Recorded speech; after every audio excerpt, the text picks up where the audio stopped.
Баршаға сәлем, қалдарыңыз қалай? Үйдегілердің кешкі тамағын беріп болып, осылай терезелерімді жауып, сіздерде кеш батқаннан терезе жоқ қоясыздар ма? Перделерді осылай. Содан тамақтың посудаларын жуып алдым. Сосын кухня шкабымда біраз болған еді, жуымалғалы ағал-дағал болып кеткен ғой. Сондықта бірден сүртіп алайыншы деп сүртіп алдым. Газдарымды жалтыратып жуып алдым. Содан кейін кухнядан ақырын шығып, балаларды ұйықтаттым. Содан кейін 16-сы күні Ақжанның туылған күні ғой, соған ақырын осылай сюрприз дайындап қояйын дедім. Пиндододан заказ бергенмін ғой, арзан бағаға ше. Содан оны балконге тығып қойдым.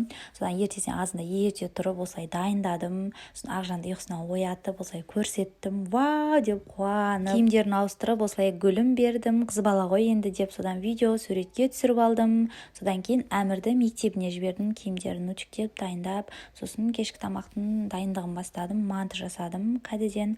Сөйтіп жатқанда балалар барлық шарт жарып тастаған осылай. Сосын Пендоштан да заттарым келіп жатыр, оны алып келдім. Ханым жасадым тез уақыттың аз болғаннан кейін. Содан әжесі осындай күшті торт жасатып алып келіпті. Ақжан туылған күнімен деп жазғызып, Ақжанға үрлеттік. Шағын өзіміз ғана отырдық, дастархан жайып, тамақтанып, шайымызды ішіп, тортымызды жеп, содан Ақсезімді тастап, кішкентайды үлкен 3 баланы алып, торговый центр Технодомға келдім. Сөйтсем, Әмір мен Ақжанның бөлелері де жүр екен. Осы жақта барлығы улап, шулап, мәз болып ойнады. Содан қайттық. Балаларды үйге тастап, күйеуім екеуміз әрі қарай туылған күнді тойлап кеттік.